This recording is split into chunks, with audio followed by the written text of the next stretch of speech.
Let's begin by telling you that the political crisis in Rivers over the local government administration tussle seems to be relaxing somewhat following the swearing-in of caretaker committee chairman for the 23 local government councils of the state by the governor, Assimi Goita. The swearing-in ceremony was performed at the Executive Council chambers of Government House in Port Harcourt Wednesday morning amid tight security. This is sequel to the screening and confirmation by the State House of Assembly at its sitting same day. Governor Goita had sent the names for screening and confirmation on Tuesday following the expiration of the local government chairman's tenure on June 17, 2024. Allow a wrong precedent to be created in this country. It is not about Rivers State, it's not about Goita, but if in any way this attempt of tenure elongation succeeds in Rivers State, it becomes a norm in Nigeria. So we have taken it upon ourselves to say, not within our own watch, that it will not happen, because it is completely alien to the Constitution of the Federal Republic of Nigeria. I found it very clear here that your tenures are not going to be too long, because as a matter of fact, by the end of today or tomorrow, there should be a process for the commencement of elective local government chairmen in our dear state.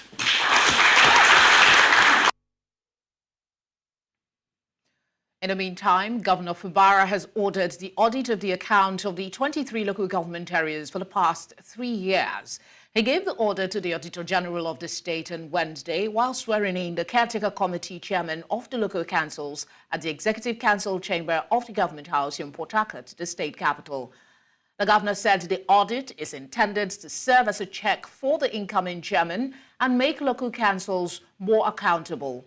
Goita also urged the caretaker chairman to protect the interests of their people, not to see themselves as superheroes, and to demonstrate that the government was right in appointing them. Meanwhile, the Inspector General of Police has condemned the recent outbreak of violence in Rivers State, which has led to the death of a police officer and a vigilante personnel.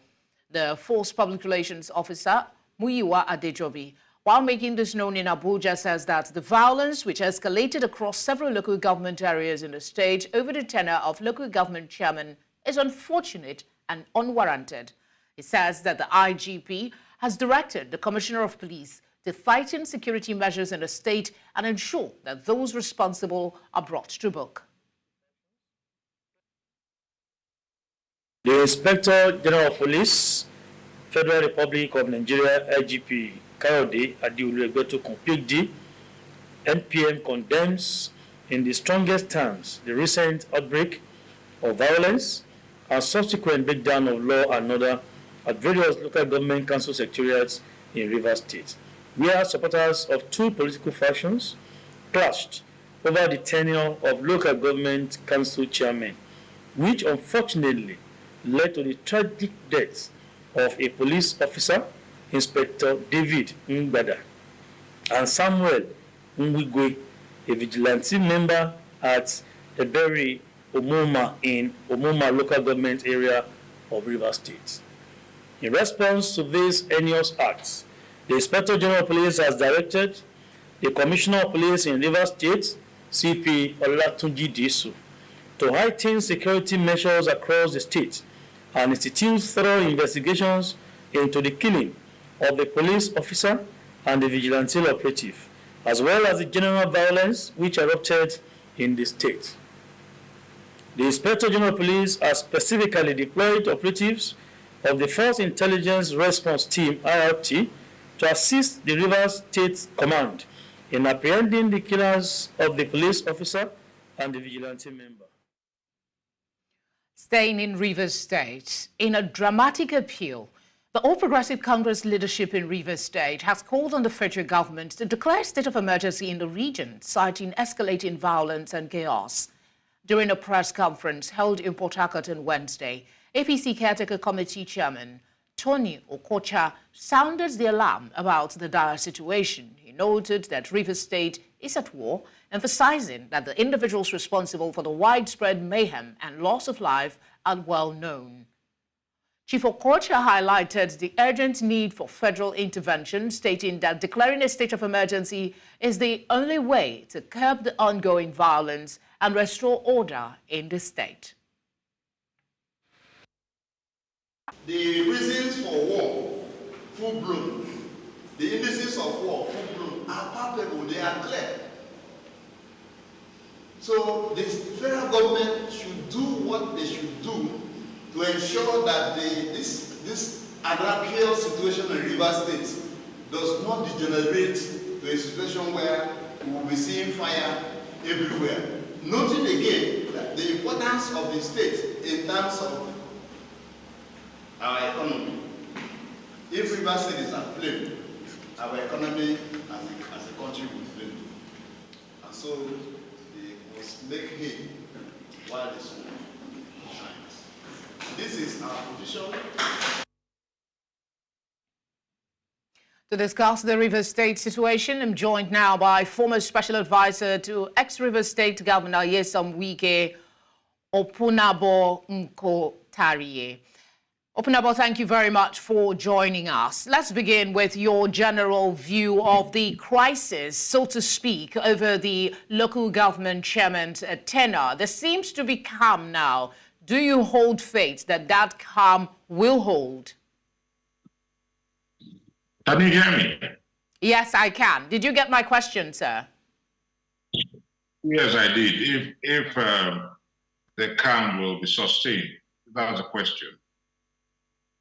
Yes, go ahead. Am I right? Yes. Okay. Well, yes, the calm could be sustained on the part of the governor of the state, who, in the face of tyranny and provocation, if you remember, he has always said that if it meant sacrificing his own life for the peace of Rivers State, he was going to sacrifice. But unfortunately, we have detractors who are hell-bent on ensuring that you have chaos in the state. You know, in a sister nation yesterday, I said definitely they are calling for a state of emergency. All they're interested in, I'm talking of Nyesom Wike and his cohorts. There is no need embellishing the facts. We all know that the arrowhead is the FCT minister, who himself wanted that he was going to ensure that they gave the Rivers State governor enough problems to distract them from governing. But I can tell you that on the side of the governor, he really wants peace, because don't forget, whether you like it or not, after 4 years, he has to give account of his stewardship. Okay, let me quickly interject and ask you about the inauguration that was held for the caretaker chairman. The governor did promise that he will expedite action towards local government election. Do you expect that this will be in the nearest future, or it is just the usual political talk? If the governor is a man of rectitude, whatever he says to you, you can go to the bank with it. I have a settled conviction that the governor will ensure you have the conduct of local government elections in a jiffy. I have that conviction because he has so said, and he also told the caretaker committee chairman that they might not be in office for so long. You know, you have this tradition of 3 months, 6 months, at times 1 year. But he has said no, that they will be in office for a very short period and they will conduct local government elections. I have no fear, I have no doubt. I cannot impugn his integrity because he has not given us cause to so do. So okay. I have that conviction that yes, local government elections are going to be conducted very soon. All right, let's take on another issue. The call for a state of emergency. What governance challenge or breakdown in administrative function do you think led to the proposal of a state of emergency as a solution to the local government tenure crisis in the state? Well, that call is misplaced. It's a high blood pressure of deceptive rhetoric and anemia of concrete performance. in the terms of, I'm talking of the caretaker chairman, who is working and doing everything to ingratiate himself with the minister, his paymaster, the minister for the Federal Capital Territory. All he wants to do is to let the minister know that he is working, and so whatever is being given is not given in vain. Why are you calling for a state of emergency? What has happened in Rivers State that did not even happen under the former governor, who is now the FCT minister? In this particular instance, don't forget that you have a constitutional provision that states that local government chairmen are supposed to be in office for just 3 good years, after which their tenure will expire. Unlike the former FCT minister who came into office, we all came into office. I came into office, I was his special advisor on media and publicity. We came into office together, and one of the first assignments I did was to call for the dissolution of local government councils and the appointment of caretaker committee chairmen. Heavens did not fall. Now, this governor has decided to wait until the expiration. He did not dissolve the local government councils. He waited for the expiration of their tenure and has now set up the caretaker committees, because nature abhors vacuum, and you cannot have vacuum. Most persons are going to ask why we had the elections not conducted before now. I was asked the same question on a sister station, and I said to them, I don't have any information concerning that, because the governor has not said anything to me concerning that.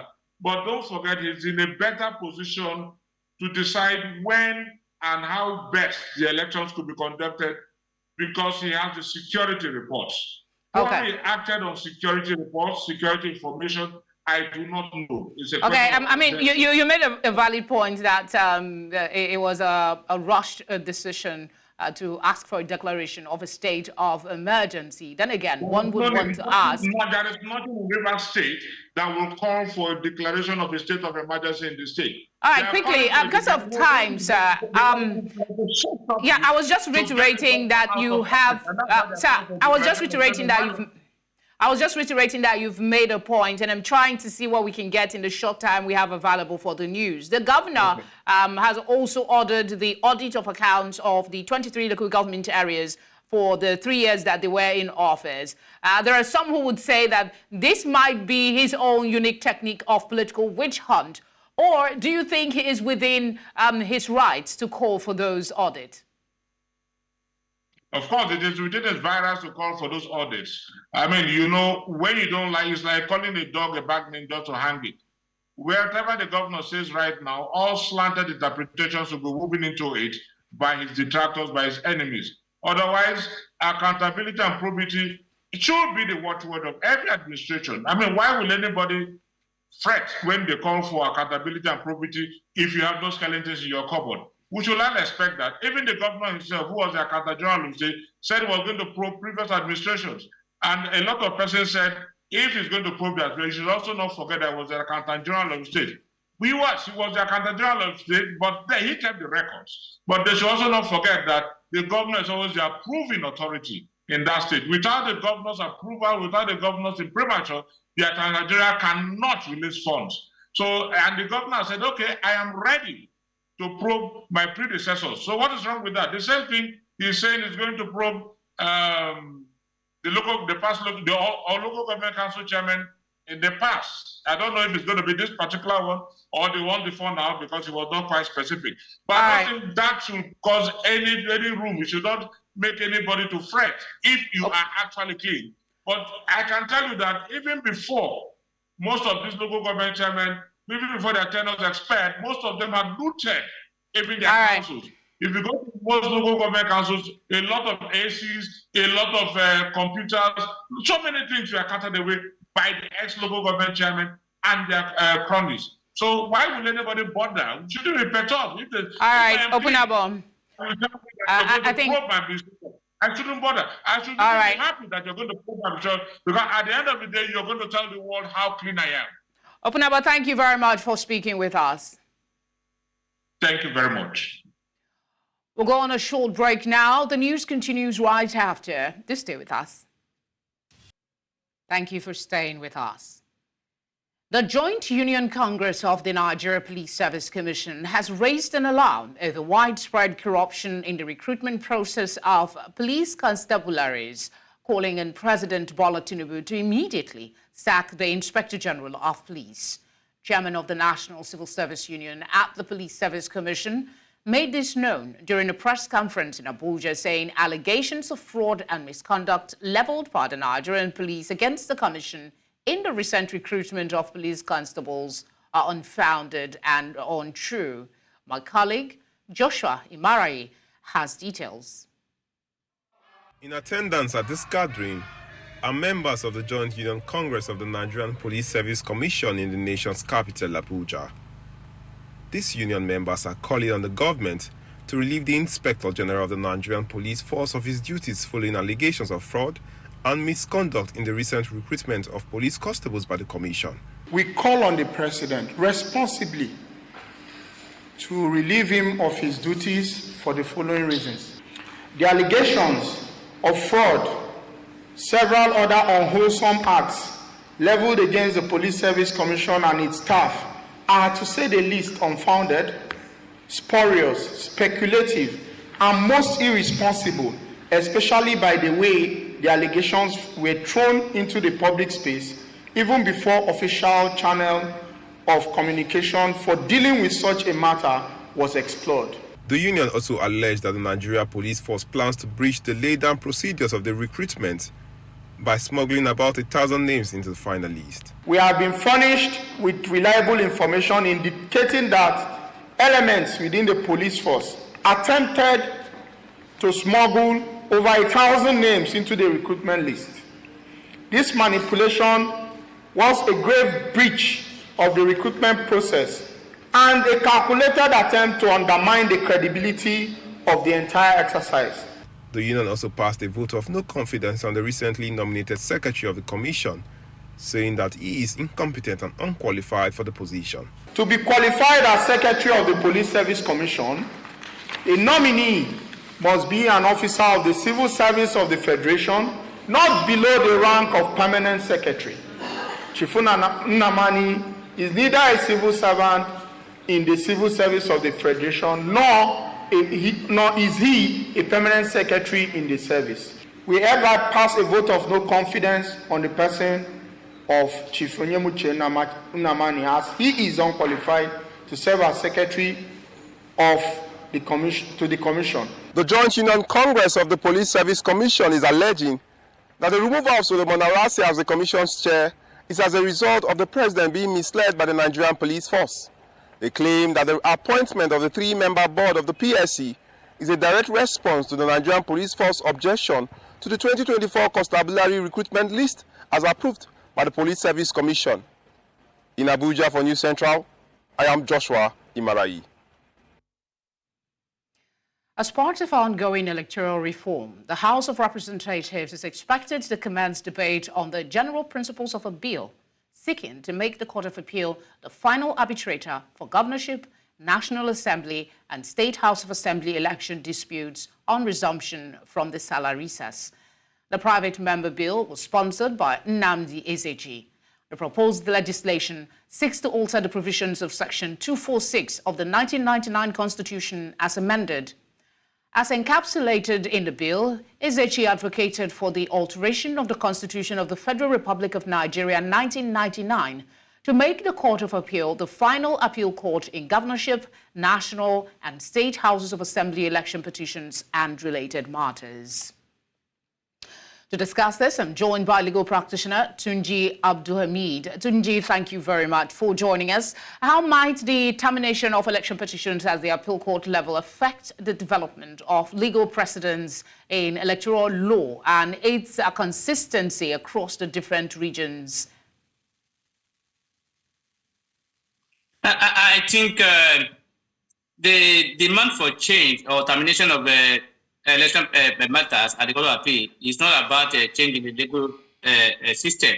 It's about exigency in our electoral process. In other words, they were thinking the time being used to determine the cases, electoral cases are long. But for me, I think termination of cases of governorship election, the National Assembly and Assembly matters and the Court of Appeal is not the solution to our problem. It's not, and it won't solve the problem. I'm not saying it's not exigent and that we don't need it. We don't have to go through a whole order of a tribunal, Court of Appeal, and Supreme Court. We need to, if possible, we can even do it a tribunal alone and then end it. But I'm worried. I have my concern. I don't have enough confidence in our courts in terms of doing the right thing. What we should be clamoring for is transparency in our electoral process. Because I'm saying this because bearing in mind the decision of the Court of Appeals in the last 2023 election matters, there are a lot of controversial decisions made by them. The one that comes to mind now is that of two states, whereby most of the people, the House of Assembly and the National Assembly member, majority of them from the PDP, were denied their rightful place in the National Assembly and the House of Assembly, respectively, based on wrong decision of the Court of Appeal, because of the Supreme Court decision in the governorship election. Because we have a similar situation with the governor, similar situation with the House of Assembly and House of Rep and National Assembly members. But the Court of Appeal had different position. The Supreme Court, because the governor has the opportunity of going to the Supreme Court.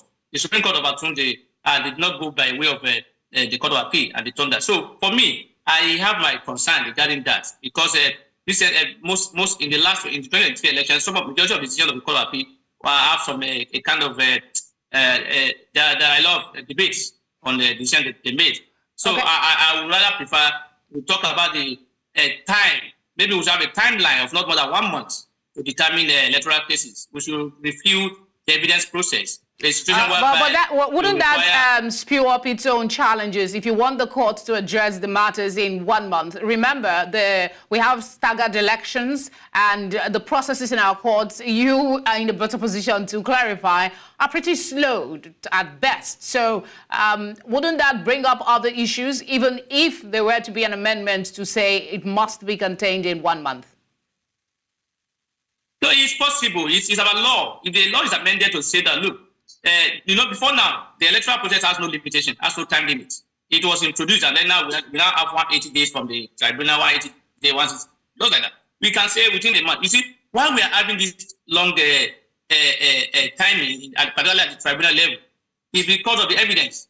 We need to amend our law to make it a situation whereby the document, papers, the electoral process will be the one to talk. The document will speak for themselves. Let the INEC or whoever conduct the election be the one to establish that it conducted a proper election and in line with the law. It should not be my responsibility as a petitioner to start pursuing INEC to give me documents to back up my case. Let INEC file those processes as soon as the election is concluded, and then let them file anybody that want to petition. Let him file his petition by way of affidavit, and then the court will look at the documents, and then it will be resolved. Affidavit evidence does not require calling anybody to come and give evidence, because the way our electoral process is scheduled today, or tribunal, it will be difficult for any petitioner to win petition because the burden on them is too high.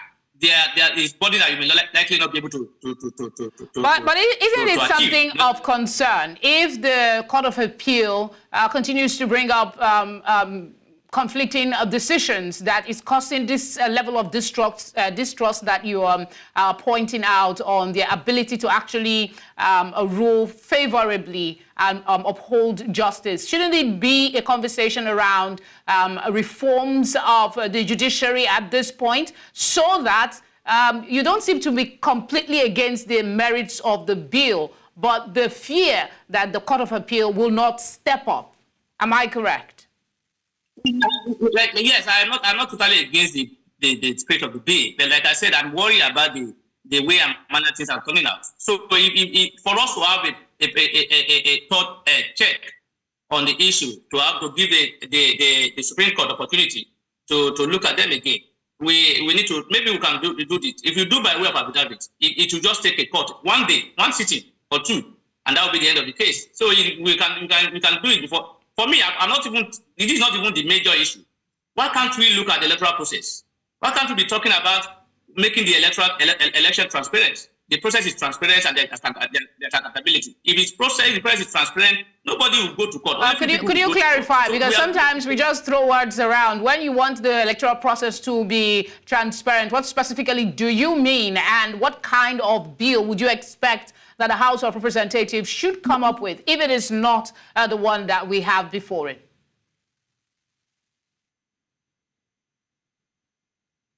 Hello, Tunji, can you hear me?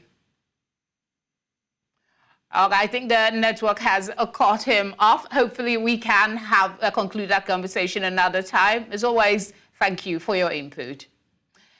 Now, stakeholders from the 6 states of the Niger Delta region and ex-militant leaders have commended President Bola Tinubu, the Group Chief Executive Officer of the Nigerian National Petroleum Company Limited, Melekyari, and the Olu of Warri Kingdom, Ogiame Atuashe III, for securing oil and gas infrastructure and war against oil theft in the region. The stakeholders who made the commendation during a crucial meeting of members of the Pipeline Protection Task Force said despite inheriting a shabby economy and poorly managed oil and gas infrastructure, the president has harnessed the various security apparatus, the NNPCL, the Federal Ministry of Petroleum Resources, and others to achieve victories against oil theft and pipeline vandalism. Earlier, former President, Ijaw Youth Council, Udengs Eradiri, shared his thoughts on the news about this. President Bola Ahmed Tinubu only came to strengthen what he meant, which was the policy that President Buhari had put in place to engaging the Niger Delta people in the security of oil and gas infrastructure in the region. And for us, commendations go to the president for strengthening that resolve and also giving the necessary support to NNPC and other institutions to further broaden the scope of the job, where communities are now getting involved directly in the security of pipelines in their environment. And so far, so good. We have seen the number of young people who have been employed through this process, and the oil production have been increasing because that policy is what we have been talking in the past, where we said that the people of the region must participate. However, this is just a stopgap measure to deal with the availability of petroleum products in the country.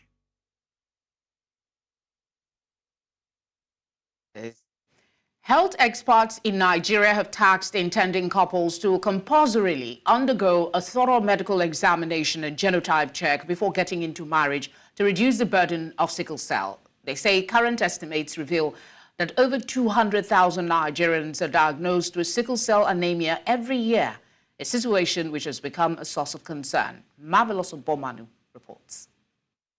The International Sickle Cell Awareness Day is observed annually with a goal to increase public knowledge and an understanding of sickle cell disease, the challenges experienced by patients, their families, and caregivers.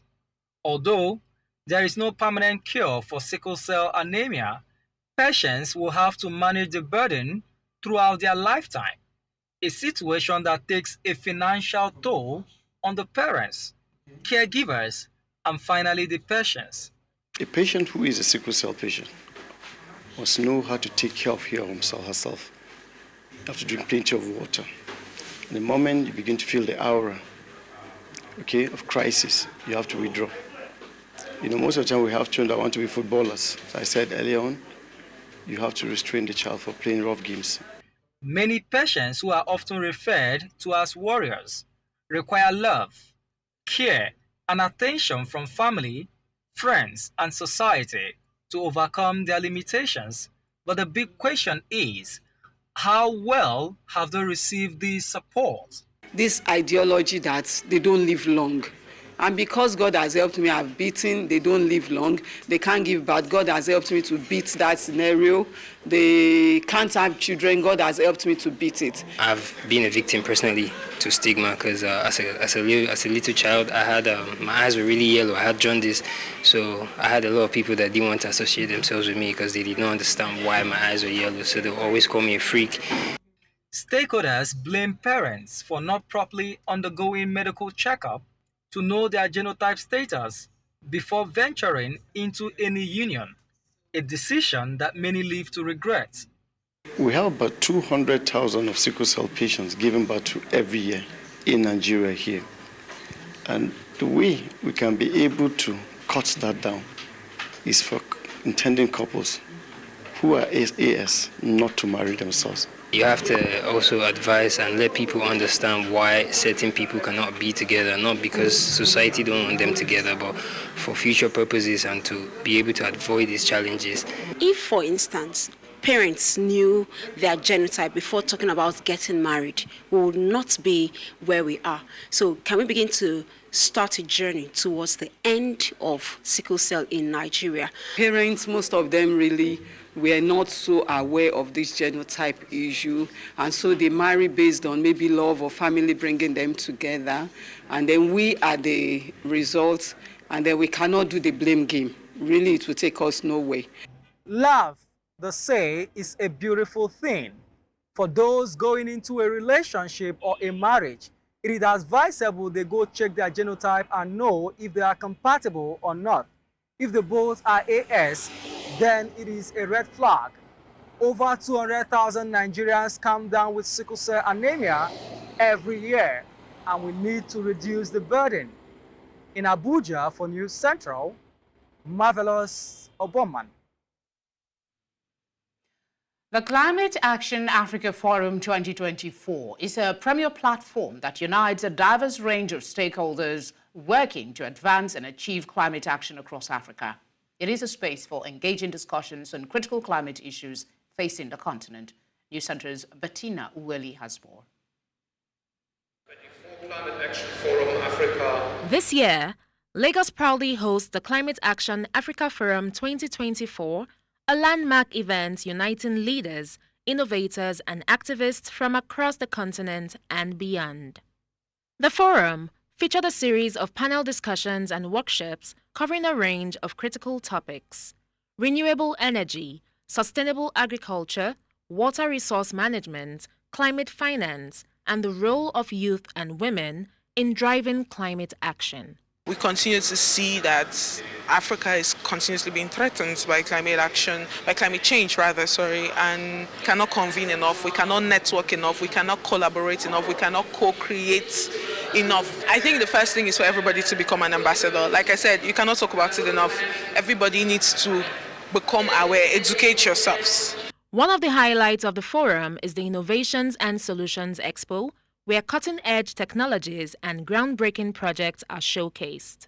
From solar-powered irrigation systems to eco-friendly building materials, these innovations hold the promise of a greener future for Africa. In Lagos, of course, there is the wider waste management value chain, the infrastructure to collect, to aggregate, to sort, and to use elsewhere are all, things that should be on ground. I also have to acknowledge that Africa did not cause this problem. Nigeria did not cause this problem, okay?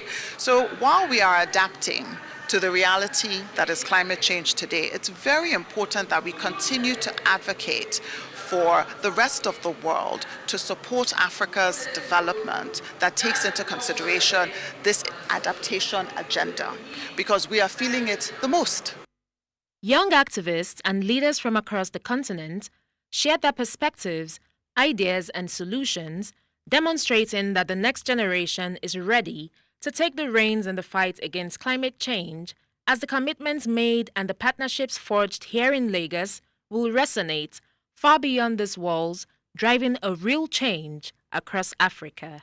The bottle covers, they are of different shades of colors, so they were quite attractive to me, considering that they usually just get thrown away, especially indiscriminately, and they clog our drainages and all that. So I figured that I can couple the covers together in their colors.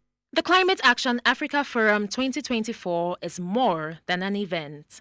It is a movement towards a resilient, sustainable, and prosperous Africa. In Lagos, for News Central, Bettina. And they have been awarded the sum of...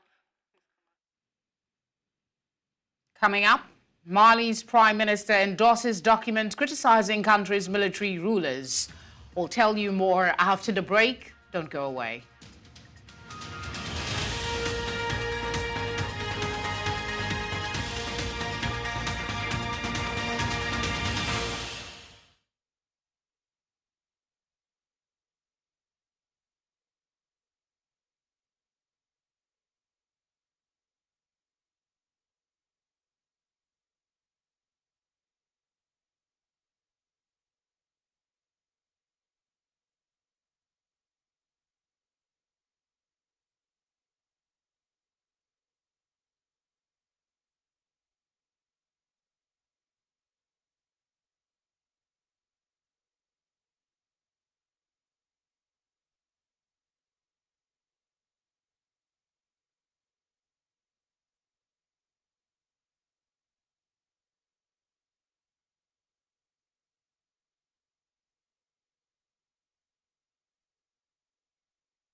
The news continues in West Africa, where Mali's civilian Prime Minister, Choguel Maiga, has endorsed a document sharply criticizing the country's military rulers. This endorsement has led to the imprisonment of his close ally, Boubacar Traore, who was arrested on May 28 after signing the critical statement. In a video message recorded on Tuesday, Prime Minister Maiga defended Traore, asserting that there is no justification in the memorandum for his detention. Maiga stressed that the memorandum's points do not warrant Traore's imprisonment. Despite his criticism, Maiga also emphasized the importance of supporting Junta leader Colonel Assimi Goita, condemning efforts to create a rift between himself and the military.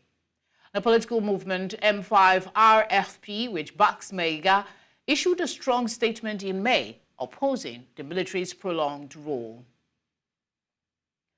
In Central Africa, in a tragic turn of events, a massive fire erupted at a military ammunition depot in N'Djamena, the capital of Chad, late Tuesday night, claiming the lives of at least 9 individuals and leaving dozens more wounded. The blaze ignited a series of powerful explosions, lighting up the night sky and causing shock waves that were felt miles away. Buildings across the city shook as the ordnance detonated, creating a scene of chaos and devastation.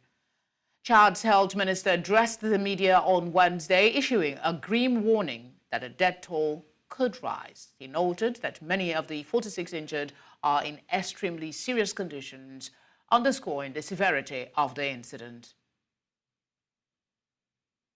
Je suis un riverain de ce quartier. Hier vers 22h, dans les environs de 22h, on avait écouté des bruits d'explosion. Pratiquement, on croyait que c'était une explosion d'un camion citerne. J'ai pris mes enfants et puis voilà, je suis sorti. J'ai longé le long du mur. J'étais parti chez ma grande sœur qui habite à quelques mètres de chez moi. Et puis voilà, par la suite, il y a eu des objets qui ont éclaté dans la maison. Et voilà, ça c'est l'état actuel. South Africa's Cyril Ramaphosa has been sworn in for a second term in office as president, despite failing to secure a majority in parliament for his African National Congress in last month's election. Lawmakers re-elected him to stay on as president last week, following a deal to form a coalition government between the ANC, its longtime rival, Democratic Alliance, and other parties. The ANC, which has governed since the end of apartheid in 1994, lost its majority for the first time after the May 29 election produced no outright winner. As we enter another era in the life of our nation, the resilience of our democracy has once more been tested, and the people have spoken loudly. that they choose peace and democracy over conflict, violence, undemocratic and unconstitutional methods. And so today, my fellow South Africans, is no ordinary day. It is a moment of fundamental consequence in the life of our nation. It is a moment when we must choose to either move forward together or risk losing all we have built. In this moment, we must choose to move forward, to close the distances between South Africans and to build a more equal society, to translate the promise of our Constitution. More news after this short break. Just stay with us.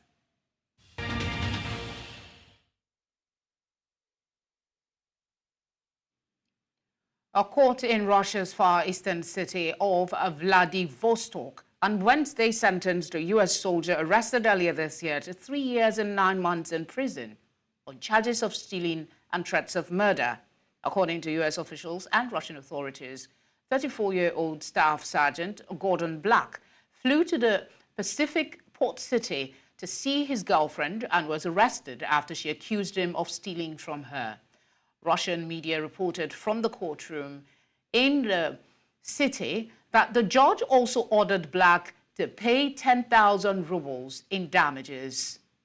Black's sentencing further complicates U.S. relations with Russia, which have grown increasingly tense as fighting in Ukraine continues.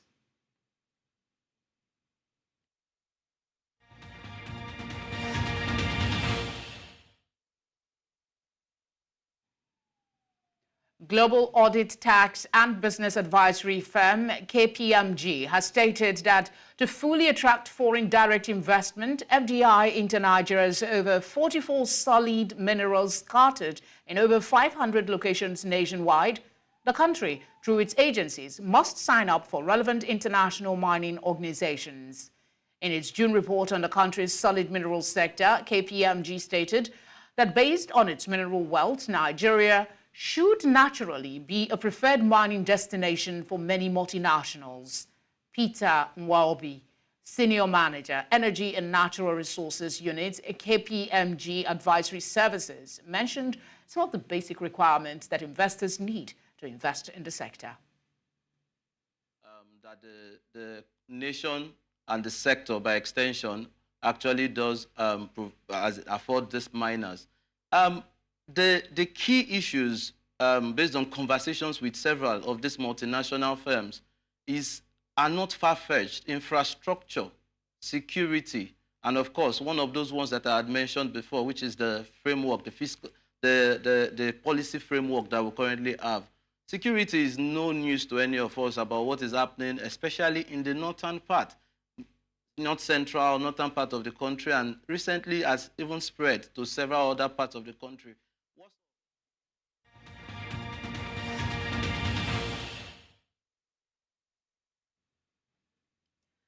Napoli FC striker Victor Osimhen visited his primary school in Oregun, Ikeja, with the African Player of the Year award.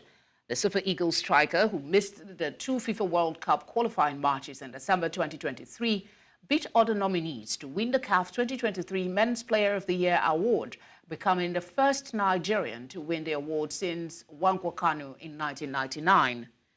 In June 2023, Osimhen had similarly visited the primary school.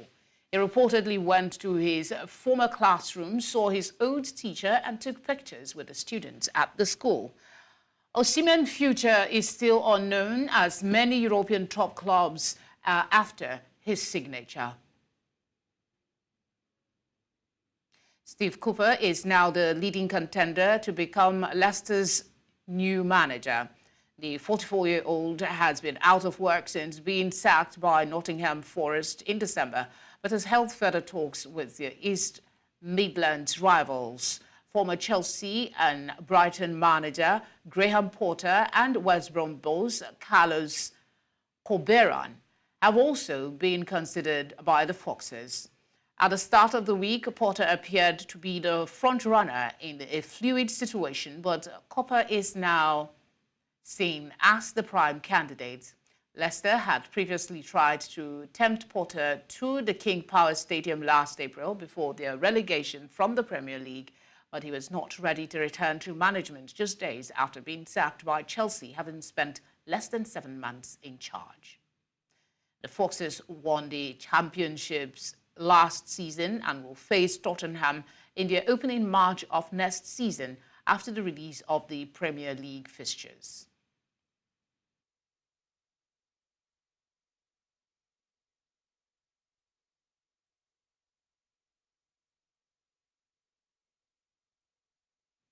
And that's where we wrap things up at this hour. But before we go, let's take a quick recap of our major stories.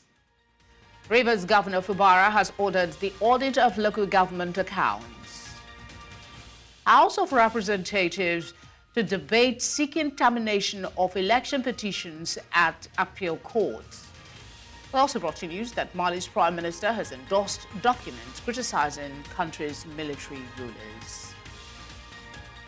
Do send your eyewitness report to the number showing now on your screen. You can also follow us at News Central TV on social media. You can watch live on DSTV channel 422, Star Times channel 274. We're also on Avo TV and YouTube. As always, thank you for your kind attention. I'll see you later.